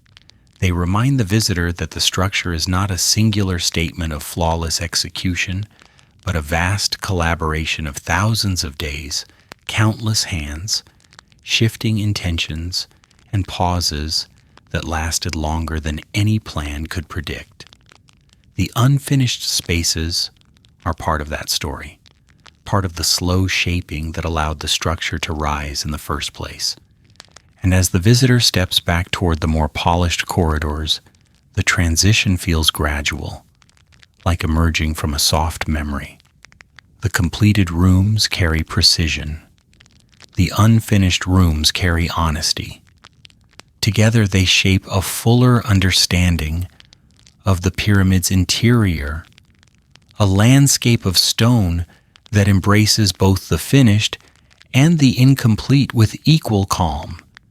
The pyramid's beauty is not found only in what was completed, but also in what was left behind, quietly, peacefully, as though time itself decided that some stones were meant to remain exactly where they are, unfinished, unhurried, and deeply serene. Far to the south of Giza, beyond the long stretch of desert and the quiet fields that follow the Nile's slow curve, lies Aswan, a place where granite sleeps beneath the sun in massive, unshaped forms. These stones, dense and dark, have waited in the earth for ages, holding the warmth of countless summers and the coolness of countless nights. It was from here that many of the pyramid's inner blocks began their journey, long before the first layer of limestone ever touched the plateau. In the early morning, before the heat thickens the air, workers in Aswan stand beside freshly cut blocks, resting on the quarry floor. The granite glows softly under the rising sun, its surface patterned with tiny flecks of minerals that catch the light in gentle sparks. The stone is cool to the touch at this hour, its weight steady and grounded. Cutting it requires patience, warmth, and the quiet understanding of how rock responds to time. Once freed from the bedrock, each block is guided with deliberate, unhurried care toward the riverbank. There is no sense of rush, only the steady motion of men working in sync with the land. Wooden sledges scrape softly across the earth, leaving smooth trails of dust behind them. Water carriers sprinkle the ground to ease the passage, darkening the soil into soft pathways that support the heavy weight. The movement is not strained or chaotic. It is a shared rhythm, repeated day after day until it becomes as natural as breathing. Waiting along the river are boats built for strength rather than speed. Their hulls are thick, their beams sturdy, shaped to carry burdens far heavier than cargo of grain or pottery. Near the shoreline, the water moves gently, brushing against the sand with a soft, consistent whisper. The Nile in Aswan is wide, calm, and patient, its current slow but steady, the perfect partner for the heavy cargo it will soon carry. As the workers load the granite blocks onto the boat, their motions slow even further. The ropes creak softly, the wood shifts with a low, rounded sound. The water ripples under the weight but does not resist. The boat receives the stone with the same acceptance the desert yields to wind. A quiet, natural accommodation. When the vessel finally pushes away from the shore, its movement is smooth, barely disturbing the surface. The Nile carries it forward with a gentle pull, the current guiding the boat as though it has always known this task. The journey north begins not with the rush of oars, but with the calm drift of water, the soft tug of the river's flow. Along the banks, tall reeds sway lightly. Their slender shapes catch the breeze and bend in slow, sweeping arcs. Birds move overhead in unhurried patterns, circling or gliding along the wind's path. Sometimes they settle near the shore, their feet making tiny disturbances in the shallow water. Other times they perch on rocky ledges, watching the boat pass as quietly as the stone itself. The soundscape of the river is gentle. The water laps against the wooden hull with a rhythmic softness, as if murmuring reassurances along the way. When the breeze grows stronger, it rustles the reeds in long, whispering waves, each one blending into the next. The boat drifts through these layers of sound like a piece of the landscape moving peacefully within its natural place. Days pass this way, slow, steady, uninterrupted. The workers on board tend to the ropes, adjust the cargo, and rest in the shade of the boat's canopy. They eat simple meals, drink cool water from clay jars, and sleep in calm intervals as the river continues its patient progress northward. Nights on the Nile are serene. The water turns dark and smooth, reflecting the sky above like polished obsidian. Stars shimmer in long, wavering paths across the surface, stretching and contracting with the movement of the current. In the cool hours before dawn, the granite blocks settle deeper into their wooden bed, as if growing heavier with the night's moisture. But the boat remains stable, the river remains constant. The journey is not hurried, because the stone itself has no need for speed. Its presence stretches time, anchoring the movement of the boat in a calm, grounded rhythm. As the boat approaches Giza, the world around it becomes brighter. The river widens again, and the banks shift from rocky edges to gently rising land. Palms appear in quiet clusters, their fronds stirring softly in the warm wind.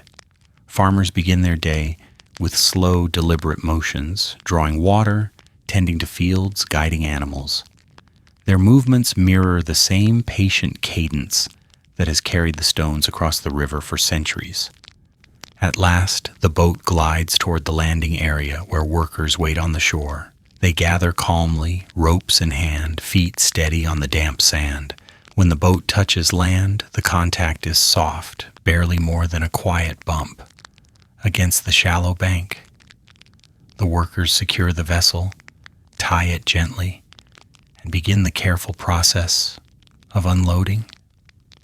The granite blocks, darker than the limestone that forms most of the pyramid, are eased onto the shore with thoughtful coordination. Again, water is poured over the sand to reduce friction. The sledge rests beneath the block. Rope is tightened. A collective breath is taken. Then, slowly, steadily, the block begins to move across the land. Sand shifts underfoot in soft, granular waves. The block makes a low, steady sound as it glides forward. The workers lean into their effort, not straining, not forcing, but guiding the stone along the path that leads toward the plateau. The final portion of the journey brings the block to the rising pyramid. It is pulled up the ramp with the same gentle rhythm that carried it down the river. No gesture is wasted, no step is rushed. The stone moves as though it has always belonged here, following the river's patient path from the quarry to this place of calm construction. And when at last the block reaches its resting point, whether at the base or higher along the ascending structure, it settles with a low, grounded sound. The workers release the ropes. The sand stops shifting. The stone rests, becoming part of something larger than itself. The river continues on without it. The boat returns for more. The desert wind moves across the plateau, and the pyramid, stone by stone, grows slowly toward its final shape, not in haste, but in harmony with the quiet rhythms of water, sand, and time. As the long day stretches toward its final light, the air above the Giza plateau begins to shift in texture. The heat that pressed steadily against the stones and sand throughout the afternoon loosens its grip, lifting gently like a slow sigh released into the open desert. The sun, once uncomfortably bright, now melts into a softened hue, sliding lower across the western horizon. Shadows lengthen, merging gradually into one another until they create a wide, quiet blanket across the land. The pyramid absorbs this change with the patience of something that has seen thousands of such days. In the afternoon's final hour, its rough limestone surface warms to a muted glow, holding the sun's fading color as though storing it for a moment longer. The angles of the structure, sharp in the brightness of midday, begin to soften. The edges blur into gentle lines, and the desert around it shifts into a calm gradient of pale gold and early gray. As the sun sets further, a faint breeze flows across the plateau, cooler now, touched by the distant breath of the river and the long stretch of evening. It carries with it the lightest traces of dust lifted from the sand, dust that swirls in barely visible currents before settling once again. The stones respond to this breeze, cooling slowly, almost thoughtfully. The temperature drops in steady increments, and the entire surface of the pyramid begins to release the day's warmth back into the air. The moment of sunset arrives quietly. There is no sudden plunge into darkness here, only a gradual, seamless deepening of color. The sky shifts from gold to rose, then from rose to violet, and finally into a soft shade of blue that touches the horizon like a watercolor wash. The pyramid, now free of sunlight, falls gently into shadow. It becomes first a muted silhouette, then a deeper, more defined shape against the dimming sky. In this twilight, the desert becomes extraordinarily still. The wind calms to a near stop. The distant sounds of workers returning home fade into smaller and smaller echoes until they dissolve completely. Even the sand seems to settle into a slower form of movement, its tiny grains shifting less frequently, as if resting after a long day of being warmed and stirred. As the sky darkens further, the first stars emerge, small at first, faint pinpricks of light, barely visible above the western glow. But the dry air of Egypt makes the night sky unusually clear, and within minutes the stars multiply, brightening and expanding across the vast dome overhead. A few appear brighter than the rest, sending small reflections across the surface of the pyramid's stones. There is no shimmer, no dramatic play of light, only the soft acknowledgement between light above and stone below. The more the night takes hold, the more the pyramid seems to shift its presence. Under sunlight, it stood as a solid form anchored to the earth. Under starlight, it feels lighter, almost lifted by the cool shadow surrounding it. The desert's silence enhances this impression. With little to distract the senses, the mind becomes aware of the stillness that has always been here, resting under the noise of the day. The moon rises slowly from the east, its pale glow spreading across the land like a soft cloth, unfurling over sand and stone. The light is gentle at first, a thin silver touch on the horizon. Then, as the moon climbs higher, its glow becomes strong enough to outline the pyramid's eastern face. The rough stones, deprived of their smooth limestone casing, receive the moonlight unevenly.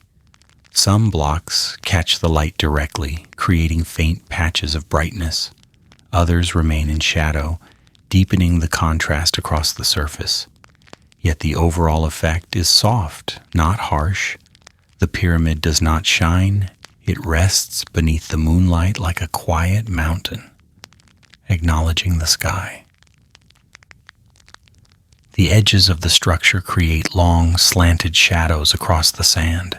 These shadows stretch far into the desert, narrowing gradually until they blend with the surrounding darkness. The moonlight moves slowly, tracing the pyramid's contours with deliberate care. The topmost point glows faintly, just enough to make its shape visible against the star-rich sky. Standing near the base, one can feel the night's coolness settling around the stones. The temperature is even lower here, where the massive structure radiates the remainder of its trapped warmth. The air carries a softness that comes only in the desert at night, when the stillness becomes almost tactile, and the vastness of the land reveals itself with quiet confidence. If one were to sit at the edge of the plateau and simply watch the pyramid under the darkening sky, the scene would unfold at a pace matching the slow turning of the earth itself. Stars continue to appear until the entire overhead view is filled. Thousands of points of light spread across the dark canvas, each one steady and clear. The shape of the pyramid seems to steady itself beneath this expansive sky, participating in the deep calm of the evening rather than resisting it. There is something grounding in the way the structure remains unmoved, unaffected by centuries of changing wind, shifting sand, and countless cycles of light and darkness. The pyramid does not lean into the night. It allows the night to settle upon it, stone by stone, face by face. The stillness is profound but not heavy. It feels balanced, like a quiet held perfectly between inhale and exhale. Occasionally, a small gust of wind will stir the sand, creating a gentle whisper that moves along the ground. The sound is soft, fleeting, and easily absorbed by the open space. The desert does not echo, it receives sound and releases it quietly, allowing silence to return almost instantly. This subtle dynamic enhances the sense that the pyramid exists in harmony with its surroundings, not dominating the desert, but living within its pace. Under the moonlight, even the colors of the sand shift. What was golden in the afternoon becomes pale gray, then gradually takes on a cool silver tone that resembles soft fabric. The dunes catch the light in slow curves, rising and descending in patterns that echo the flow of waves on a still sea. The pyramid's angles rise from these gentle shapes, like the ribs of an ancient vessel resting in calm waters. The longer one observes, the more the night reveals. The stars appear brighter when the moon drifts behind a thin cloud. The wind changes direction slightly, carrying cooler air from the river. The sand glows faintly under the moon, creating a soft halo around the pyramid's base. Each of these details arrives quietly, without urgency, as though the night is offering them one at a time. As the hours pass, the moon's path shifts across the sky, altering the angle of light on the stone. Shadows climb, shrink, and reposition themselves slowly, creating a gradual movement that mirrors the gentle turn of the earth. This movement is so subtle that one would only notice it by sitting in stillness long enough to see a line of shadow drift across a block or a glimmer of moonlight slide from one stone to another. And all throughout this, the pyramid remains poised, not passive, but present. It stands between the earth and the sky, a steady participant in the night's quiet unfolding. Though built by human hands, it feels deeply connected to the landscape and the rhythm of the desert. It shares the stillness of the dunes, the softness of the night wind, the clarity of the stars, and yet it does not fade into the background. Its shape remains clear, its presence unmistakable. In this moment, the pyramid feels neither entirely still nor entirely in motion. It holds a balance between the two, a stillness alive with the slow changes of light and shadow, a tranquility that rests yet continues to breathe in the way vast spaces breathe. It stands exactly where it has always stood, embracing the night with the patience of stone, allowing the sky to unfold above it without resistance. And as darkness deepens and the stars settle more firmly overhead, the pyramid becomes not only a structure of stone, but a companion to the night, a quiet shape rising from the sand, steady beneath the universe, sharing the same calm breath as the desert that surrounds it.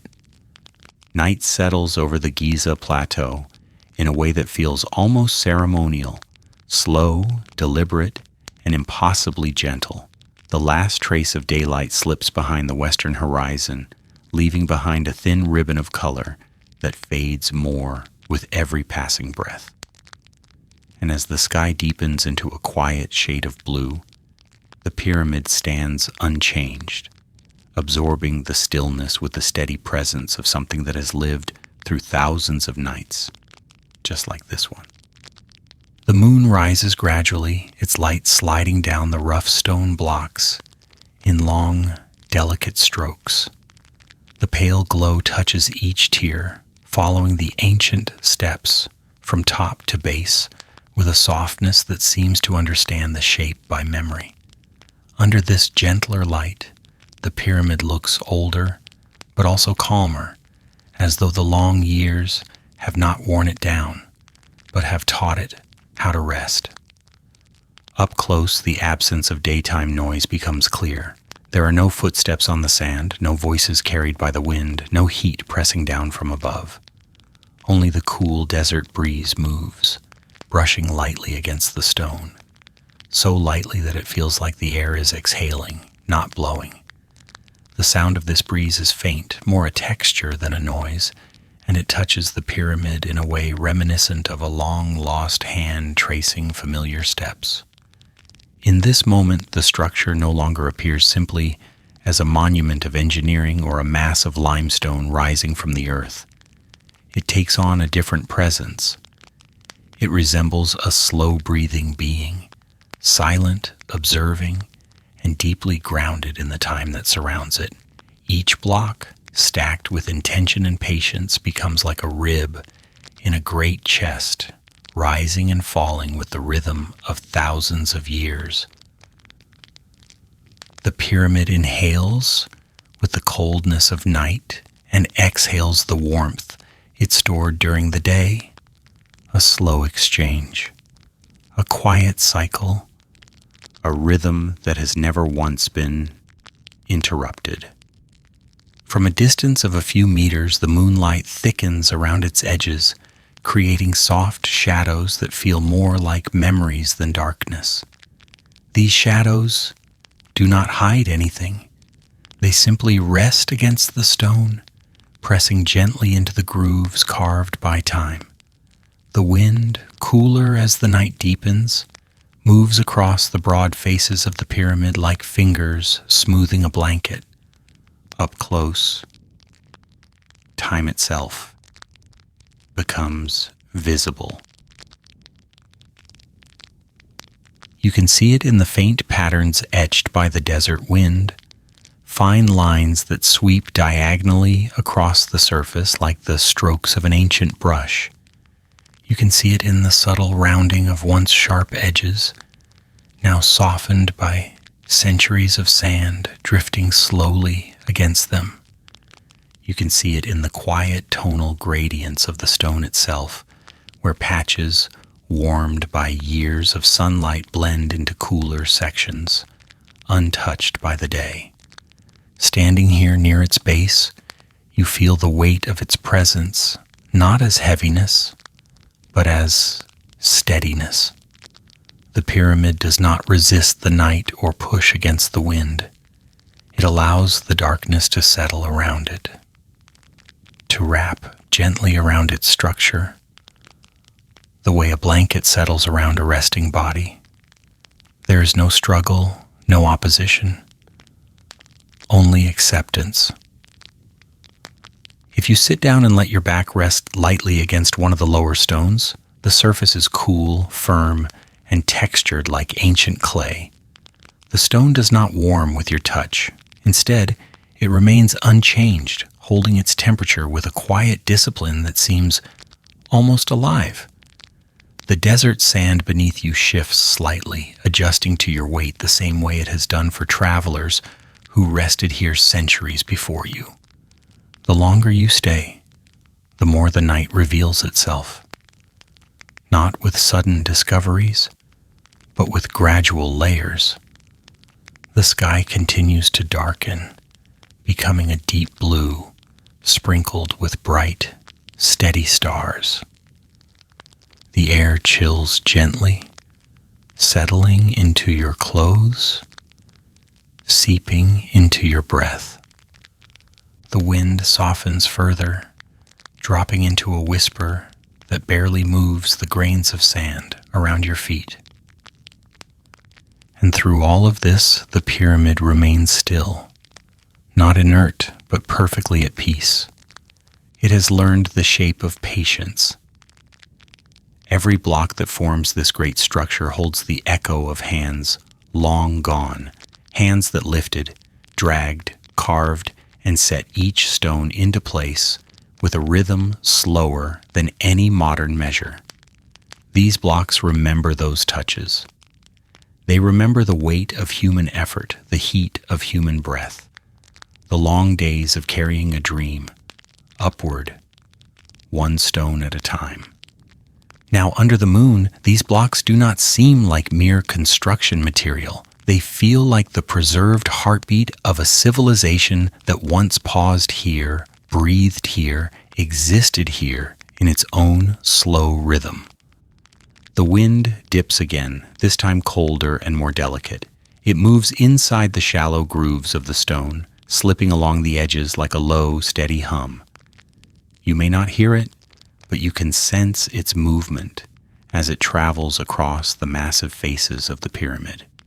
The air is thin here, dry enough that every breath feels clean, almost weightless.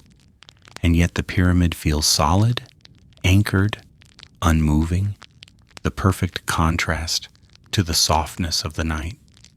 The desert, too, changes with the deepening dark. The sand around the pyramid cools until it becomes almost cold to the touch, and its color shifts from warm gold to muted silver. The dunes far beyond the plateau lose their sharp definition, blending into the horizon until they look like slow waves frozen mid-motion. The pyramid's silhouette becomes sharper against this softened landscape, a steady outline, a quiet shape, a presence that asks for nothing and offers nothing except itself. No answers, no interpretations, no expectations. Just the simple, enduring truth of something that has existed far longer than any single person's memory. As you continue to lean against the stone, your breathing gradually matches the unspoken rhythm of the night. It slows without effort. It deepens without instruction. There is something calming about being near a structure that has never rushed, never chased anything, never tried to outpace time. It stands with a patience that seems to seep into your bones. In the cool darkness, you begin to understand that the pyramid is not merely standing through time, it is moving with it, not in motion, but in harmony, not in struggle, but in acceptance. Its form does not push against the years. It flows through them, the way a stone in a river becomes part of the river's long memory. The moon climbs higher, its light clearer, sharper, spreading across the plateau with a gentle confidence. The pyramid's western face brightens slightly under this glow, revealing faint textures you could not see earlier. It is as if the night is slowly lifting one curtain after another, letting you glimpse the structure in different states of rest. And as the stars wheel across the sky in their slow arcs, the pyramid seems to breathe with them, and inhale with the rising constellation, and exhale with their descent, not literally, but in the way its presence reflects the quiet movement of the universe around it. Eventually, as the night grows deeper and your eyelids grow heavier, the boundary between yourself and the pyramid begins to blur. Your breathing matches its imagined rhythm. Your stillness mirrors its calm. Your thoughts stretch across time, the way its shadow stretches across sand. In that final moment before sleep overtakes you, the pyramid feels less like a monument and more like a companion, quiet, ancient, and endlessly patient. It does not ask to be understood. It has no need for interpretation. It simply exists, inhaling and exhaling across millennia, teaching without speaking. Some things do not need explanations. Some things just need time. And some things, like the pyramid beneath the moon, just need to be left to breathe. And as the night deepens over the plateau, settling more fully into every hollow and every grain of drifting sand, something in the air changes again, gently, almost invisibly. The coolness sharpens by the smallest degree, like the faint tightening of a distant breeze. A thin veil of moisture appears along the stones, too subtle to see, but enough to make the surface feel colder beneath the touch. It is the kind of chill that does not bite, but hums quietly beneath the skin, like a reminder of water hidden deep under layers of earth. Above, the sky stretches wider than it seemed moments ago. With the sun long gone, the darkness expands into a vast, seemingly endless space. It is a darkness that does not press or overwhelm. Instead, it reveals itself in layers, softening as it reaches the horizon, deepening as it rises upward. The stars have strengthened their glow, each one standing steady in the clarity of the desert night. They do not shimmer in frantic motion. They rest in place, calm, unhurried, like small lanterns, anchored to a distant ceiling. Under this sky, the pyramid slowly shifts its presence once more, not by movement, but by contrast. In the pale silver of the moonlight, it becomes a darker shape, a silhouette carved out of stillness. The structure is no longer reaching toward the sky. It simply exists within it. Its shadow grows longer, stretching across the sand like a slow breath, drawn and released by the earth itself. There is something unfinished in its darkness, an intentional incompleteness, the kind that belongs to a sentence left open or a thought allowed to drift without landing. The pyramid stands like that now, a form that holds meaning but refuses to declare it. A shape dense with time, yet weightless in intention. It has been this way for thousands of years, silent, unaffected, steady in its refusal to explain anything at all. Every generation that passed beneath it carried questions, sometimes hopeful, sometimes curious, sometimes desperate for answers. But the pyramid did not bend toward them. It did not speak. It did not defend itself. It simply remained, letting each question dissolve into the wind like grain-sized doubts scattered through the desert air. Perhaps this is why the structure feels so deeply soothing, not because it is ancient, not because it is magnificent, but because it is calm. It embodies the calm of something that no longer needs to be understood to be real, the calm of a truth that is not dependent on explanation, the calm of a mystery that does not ask to be solved. Standing here beneath the pale arc of the moon, you begin to feel the weight of that calm settling into you. It travels through the cool air, through the sand beneath your feet, through the stone resting behind your back. It moves through your breath and into your thoughts, smoothing the sharp edges of whatever you carried with you into the night. You realize slowly, almost reluctantly, that you do not need to know everything, that not every origin must be uncovered, not every purpose must be clarified, not every question must be answered. There is a strange comfort in that realization, a quiet exhale of relief.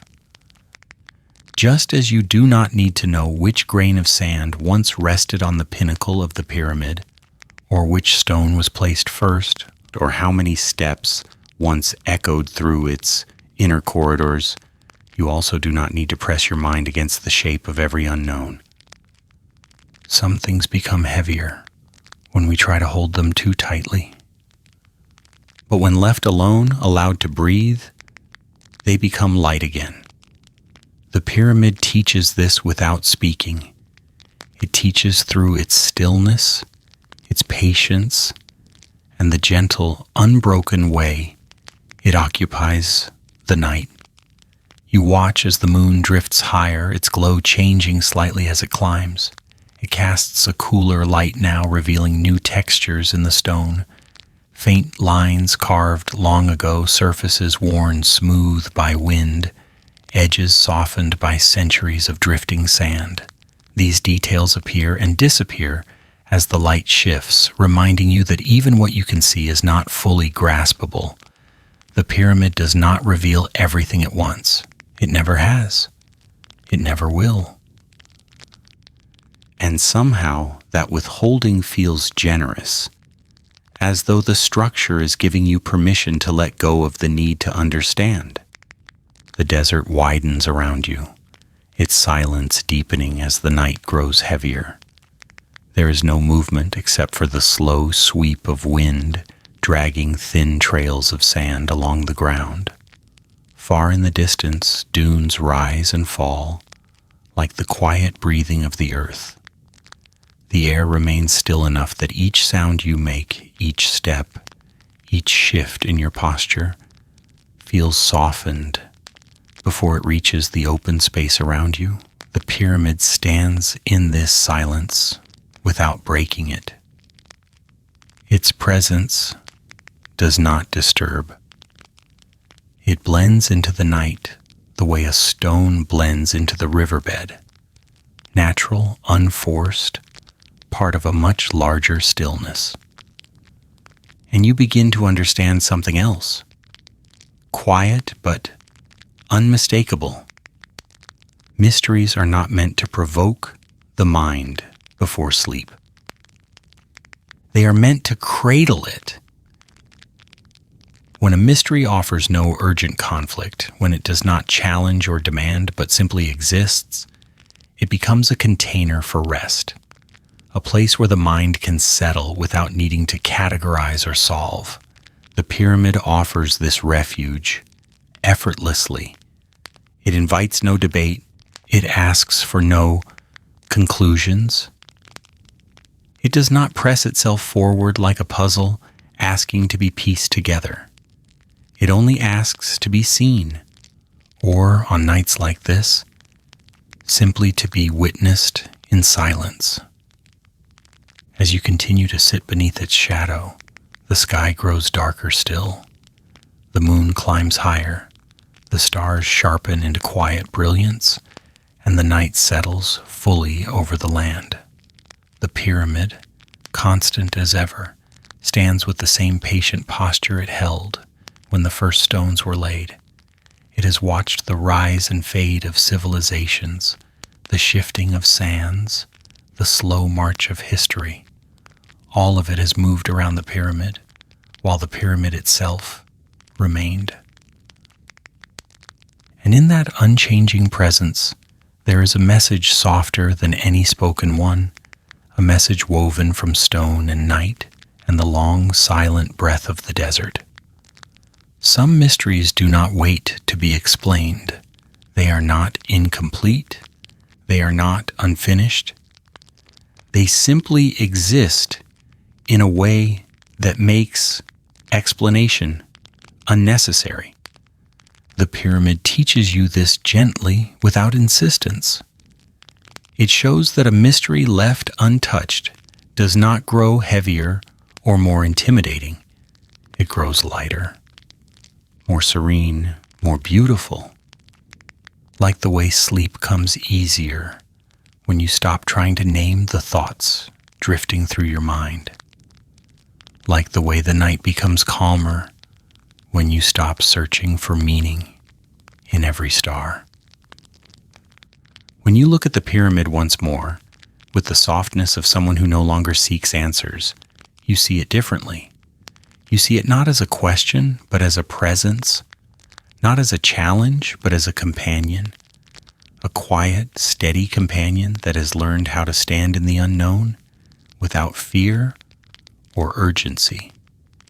And as the night continues its long journey across the sky, you feel that same calm settling into you.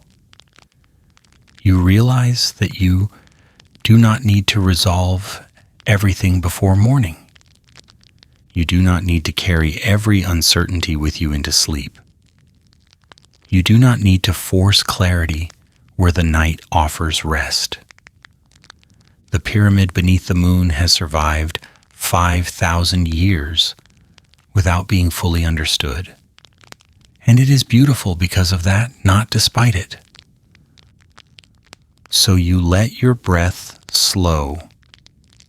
You let your thoughts drift. You let the mystery stand beside you, untouched, unpressured, allowed simply to be. Some mysteries do not ask to be solved. They ask to be left in peace. Just like the pyramid, standing quietly beneath the unchanging sky, across every long night of history.